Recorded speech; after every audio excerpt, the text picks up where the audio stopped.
बड़े दिनों बाद ब्लम हाउस की एक और मूवी आई है और हर बार की तरह इस बार भी इस प्रोडक्शन कंपनी ने हमें निराश नहीं किया है। अब वो जो नहीं जानते इस प्रोडक्शन हाउस को, तो मैं इसकी मूवी आपको गिनवा देता हूँ। ये है paranormal activity, Insidious, the purge, split, get out, happy death day, Halloween, us, the invisible man और अब आइए the black phone. Blum house ज्यादातर हॉरर फिल्म्स को ही प्रोड्यूस करता है और ये भी एक हॉरर मूवी है। इस फिल्म को डायरेक्ट किया है स्कॉट डेरिक्सन ने और इनकी भी फिल्में आपने जरूर देखी होंगी। अगर नहीं मालूम तो बता दूं, doctor strange 1, sinister, the exorcism of Emily Rose, the day the earth stood still, deliverance from evil. तो ये रही डिटेल्स। अब आते हैं कहानी की तरफ। कहानी 1978 में रहने वाले एक बच्चे से होती है जिसका नाम फिनी है। आज बेसबॉल मैच होता है। फिनी बॉलिंग कर रहा होता है और उसे देख रही होती है उसकी क्रश डोना। फिनी डोना को पसंद करता है पर कहने से डरता है, मेरी तरह। लेकिन हम समझ पाते हैं डोना भी फिनी को पसंद करती है। खैर बैटिंग कर रहा होता है ब्रूस। फिनी 2 बॉल तो खाली निकाल देता है पर आखिरी बॉल पर ब्रूस हिट कर देता है जिससे ब्रूस की टीम जीत जाती है। मैच के बाद ब्रूस फिनी की तारीफ करता है और उसे कहता है कि तुम्हारे हाथ बहुत मजबूत है और लगभग तुमने मुझे हरा ही दिया था। अगले दिन ब्रूस यूं ही घूम रहा होता है, तभी एक ब्लैक वैन वहाँ पर आती है और वो ब्रूस को किडनैप कर लेती है। कहानी में हमें ये बताया जाता है कि कोई ब्लैक वैन वाला आदमी इस शहर के छोटे बच्चों को किडनैप कर रहा है, लेकिन पुलिस अभी भी उसे पकड़ नहीं पाई। इसके बाद हमें दिखाया जाता है ब्रूस की एक बहन भी है जिसका नाम ग्वेन है और इनके पिता एक अल्कोहलिक एब्यूजिव फादर है जो इनको मारते हैं। इनकी मदर भी थी जिन्होंने सुसाइड कर लिया क्योंकि वो दिमागी तौर पर बीमार थी। खैर फिनी और ग्वेन स्कूल जाते हैं और वो एक मिसिंग चाइल्ड का पोस्टर देखते हैं जिस पे ब्रूस की फोटो लगी है। आगे इन्हें 2 बच्चे दिखते हैं जो कि आपस में लड़ रहे होते हैं। इनमें से एक का नाम रॉबिन है और वो लड़ने में बाकियों से बेहतर है। हमें फिनी की स्कूल लाइफ दिखाई जाती है और फिनी उन बच्चों में से है जिसे कुछ बच्चे बुली करते हैं पर रॉबिन फिनी को उनसे बचा लेता है। रॉबिन फिनी को कहता है तुम्हें इनका सामना करना चाहिए और फिर यहीं से ये दोनों एक अच्छे दोस्त बन जाते हैं। आगे दिखाया जाता है पुलिस स्कूल में आती है और वो ग्वेन के बारे में पूछती है। वो ग्वेन से पूछते हैं आखिर तुम्हें कैसे पता ब्लैक वैन के बारे में, क्योंकि ये डिटेल्स तो हमने पब्लिक किया ही नहीं। दरअसल ग्वेन को ऐसे सपने आते हैं जो कि सच में होते हैं और उसी सपने में उसने बच्चों को किडनैप होते हुए देखा था, साथ ही उस ब्लैक वैन को भी। और यही बात वो पुलिस को बताती है पर पुलिस उस पर विश्वास नहीं करती क्योंकि ग्वेन समझा ही नहीं पाती कि आखिर इसको ये ड्रीम्स कैसे और क्यों आ रहे हैं। खैर अगले दिन फिनी की आंख खुलती है तो उसे ग्वेन के चिल्लाने और रोने की आवाज सुनाई देती है। दरअसल इनके पिता ग्वेन को इसलिए मार रहे होते हैं क्योंकि पुलिस ग्वेन के बारे में बात करने के लिए इनके पास आई थी।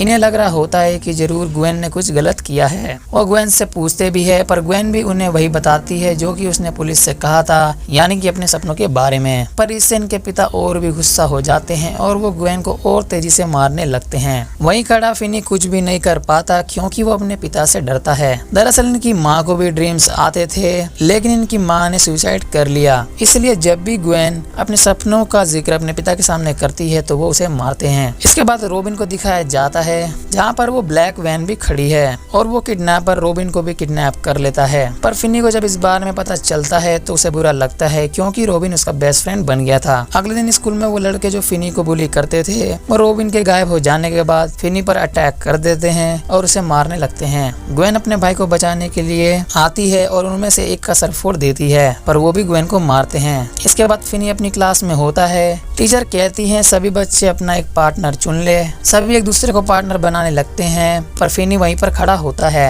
तभी डोना खुद आकर फिनी की पार्टनर बन जाती है और वो ये भी कहती है कि जो लड़कों ने सुबह तुम्हारे साथ किया वो गलत था। खैर स्कूल के बाद फिनी ग्वेन से कहता है कि तुम घर चली जाओ, मैं चल कर आऊंगा। फिनी फुटपाथ पर चल रहा होता है तभी उसे ब्लैक वैन दिखती है जिसमें से एक आदमी बाहर निकलता है। उसका सामान गिर जाता है और फिनी भी उसकी हेल्प करने लगता है। फिनी को वैन में वो ब्लैक बलून्स भी दिखते हैं। वो आदमी कहता है कि क्या तुम्हें ये चाहिए? फिनी कहता है हाँ और वो गुब्बारे बाहर निकालता है और जैसे ही वो बाहर निकालता है वो फिनी को उस बलून में जकड़ लेता है और उसे बेहोश कर देता है और उसे अपने ठिकाने पर ले जाता है। स्कूल में ग्वेन और बाकी सबको पता चल जाता है कि फिनी भी गायब हो चुका है। पुलिस को भी इस बात का पता चल जाता है और वो इन्वेस्टिगेशन करना शुरू कर देती है। वहीं वो किडनैपर फिनी को बेसमेंट में बंद कर देता है और ये बेसमेंट पूरी तरह से साउंड प्रूफ है, इसलिए अगर फिनी शोर भी मचाए तो कोई भी फायदा नहीं होगा। इस बेसमेंट में सिर्फ एक ही विंडो है और साथ ही एक ब्लैक फोन भी।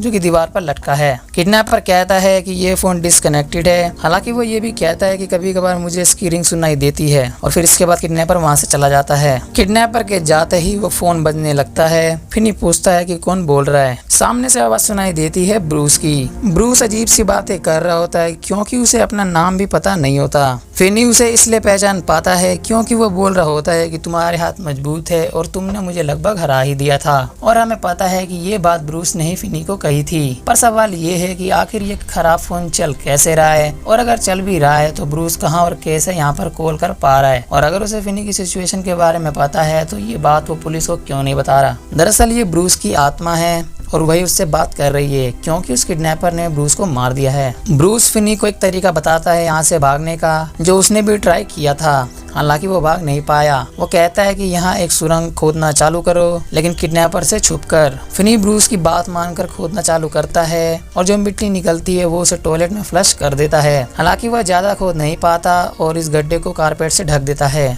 ग्वेन को अपने सपनों में ब्रूस दिखता है, जिसमें वो ब्रूस की लाइफ को देख पाती है कि वो कहाँ पर पैदा हुआ, कैसे बड़ा हुआ और फिर उसका किडनैप कैसे हुआ। ग्वेन के पिता ग्वेन से बात करते हैं और वो इमोशनल होकर कहते हैं कि तुम्हारी माँ को भी तुम्हारी तरह सपने आते थे और फिर मैंने उन्हें खो दिया। मैंने जो भी तुम्हारे साथ किया वो बस इसलिए कि मैं तुम्हें खोना नहीं चाहता। अब किडनैपर को दिखाया जाता है वो फिनी के लिए फूड लेकर आया है। फिनी को लगता है इस फूड में कुछ मिला रखा है, पर ऐसा कुछ भी नहीं होता। किडनैपर जाते वक्त बेसमेंट का दरवाजा खुला छोड़ जाता है। फिनी भी मौके का फायदा उठाकर भागने की सोचता है, पर इससे पहले कि वो वैसा करता वो फोन फिर से बजने लगता है। फिनी फोन उठाता है और दूसरी तरफ ब्रूस की जगह होता है बिली। फिनी बिली को पहचान लेता है क्योंकि बिली न्यूज़पेपर बांटा करता था। हम यहाँ बिली की आत्मा को देख पाते हैं। वो फिनी से कहता है किडनैपर ने जानबूझ का दरवाजा खोला है और वो ऊपर तुम्हारा चाकू के साथ इंतजार कर रहा है, इसलिए अगर तुम वहाँ पर गए तो वो तुम्हें मार देगा। बिली से कहता है मैंने यहाँ पर एक वायर छुपा रखा है और तुम उसका इस्तेमाल करके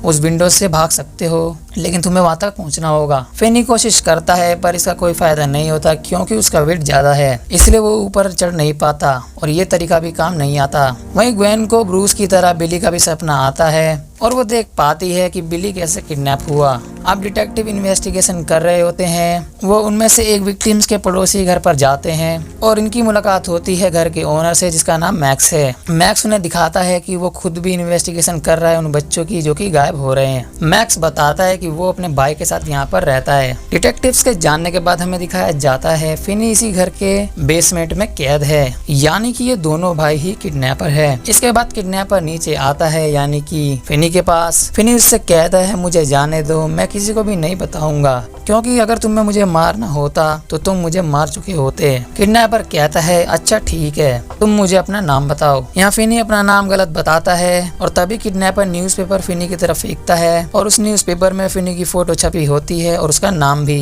किडनैपर कहता है अगर तुम मुझे सच बता देते तो मैं तुम्हें आजाद कर चुका होता। इसके बाद किडनैपर वहाँ से चला जाता है और उसके जाते ही फिर से फोन बजने लगता है और इस बार भी कोई दूसरा लड़का होता है और इसका नाम है ग्रिफिन। हमें ग्रिफिन की आत्मा दिखाई जाती है जो कि फिनी के पास ही खड़ी है। ग्रिफिन कहता है किडनैपर इस समय पहरा देता है लेकिन वो सो रहा है और वो इसलिए तुम्हें नहीं मार रहा क्योंकि तुम उसके साथ वो गेम नहीं खेल रहे। इस गेम का नाम होता है नोटी बॉय। ग्रिफिन फिनी को दीवार पर कुछ नंबर दिखाता है जो उसी ने लिखे थे और ये नंबर इस घर के गेट पर लगे ताले का है जो कि कॉम्बिनेशन नंबर से खुलता है। पर दिक्कत यह है कि मुझे इसका कॉम्बिनेशन नहीं पता, इसलिए तुम जितने कॉम्बिनेशन बना सकते हो वो सब ट्राई करो। नाउ फिनी ग्रिफिन की बात मानकर ऊपर चला जाता है और वो देखता है कि किडनैपर सच में सो रहा है। फिनी सभी कॉम्बिनेशन ट्राई करता है जिसमें से एक काम कर जाता है और वो डोर अनलॉक हो जाता है, पर इसकी आवाज से किडनैपर का डॉग भौंकने लगता है जिससे किडनैपर की आंख खुल जाती है। फिनी तुरंत ही वहां से भाग जाता है और किडनैपर फिनी का वैन से पीछा कर रहा होता है और वो उसे पकड़ लेता है। इस चीज से पड़ोसियों की घर की लाइट्स ऑन हो जाती है। तभी किडनैपर चाकू निकाल कर फिनी के गले पर रख देता है और कहता है जरा सा भी शोर किया तो तुम्हारा गला काट दूंगा। इसीलिए फिनी चुप रहता है और जैसे ही पड़ोसियों की लाइट्स ऑफ हो जाती है वो फिर से फिनी को उस बेसमेंट में डाल देता है और फिर किडनैपर के जाते ही वो फोन बजने लगता है और इस बार आवाज होती है फिनी के स्कूल के गुंडे की, यानी कि बदमाश लड़के की जिसका नाम वेंस होपर है। है और फिनी इससे डरता है क्योंकि वो उसे जानता है। हमें एक फ्लैशबैक भी दिखाया जाता है जिसमें वैंस हॉपर 2 लड़कों को बुरी तरह मार रहा होता है। तभी वहाँ पर पुलिस आकर वैंस को अरेस्ट कर लेती है और उसे कार में बिठा देती है और उस कार में ग्वेन भी होती है। जी हाँ, दरअसल ये ग्वेन का सपना है। ग्वेन देखती है कार एक घर के पास आकर रुकती है जिस पर 7741 नंबर लिखा होता है और तभी ग्वेन उठ जाती है। वो समझ जाती है ये घर किडनैपर का है, इसीलिए वो उस घर को ढूंढने लगती है। तभी कुछ लोग उसके सामने आ जाते हैं और वो साइकिल से गिर जाती है, लेकिन उसकी नजर एक घर पे पड़ती है जिसपे वही नंबर लिखा होता है जो उसने अपने सपनों में देखा और वो समझ जाती है कि यही किडनैपर का घर है। वही वैंस फिनी को कहता है कि इस बेसमेंट की दीवार की तरफ एक फ्रीजर है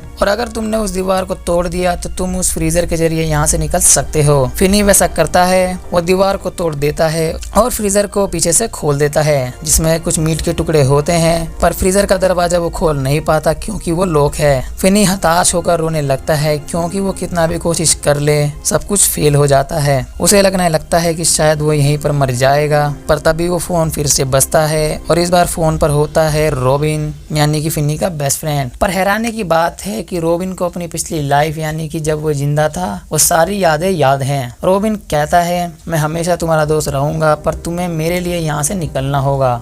रॉबिन फिनी को फोन को एज अ वेपन यूज करने के लिए कहता है। वो उसे कुछ फाइटिंग मूव सिखाता है और बार बार प्रैक्टिस करवाता है जिससे फिनी ये मूव सीख जाता है। इसी दौरान ग्वेन डिटेक्टिव को अपने सपनों के बारे में बताती है और ये भी कि उसने किडनैपर का घर ढूंढ लिया है, इसलिए डिटेक्टिव बिना देरी किए उस घर की तरफ निकल जाते हैं। वही मैक्स घर के बेसमेंट में जाता है और वो फिनी को देखता है और वो हैरान हो जाता है क्योंकि उसे भी नहीं पता था कि उसका भाई ही बच्चों को किडनैप कर रहा है। फिनी मैक्स से हेल्प मांगता है पर इससे पहले कि वो कुछ कर पाता किडनैपर अपने भाई को वहां आकर मार देता है। हालांकि उसे अपने भाई की मौत का बुरा लगता है और वो सारा इंजाम फिनी पर लगाता है और अब वो फिनी को भी मारने वाला है। किडनैपर अपने डॉग को बुलाकर बेसमेंट के दरवाजे के पास बांध देता है ताकि फिनी वहां से भाग ना पाए और फिर वो फिनी को पकड़ने की कोशिश करता है लेकिन उसका पैर उसी गड्ढे में गिर जाता है जो फिनी ने ब्रूस के कहने पर खोदा था और उसकी एड़ी टूट जाती है और किडनैपर यहीं पर फंस जाता है। अब रॉबिन ने जो सिखाया था फिनी उसी तरह किडनैपर को मारने लगता है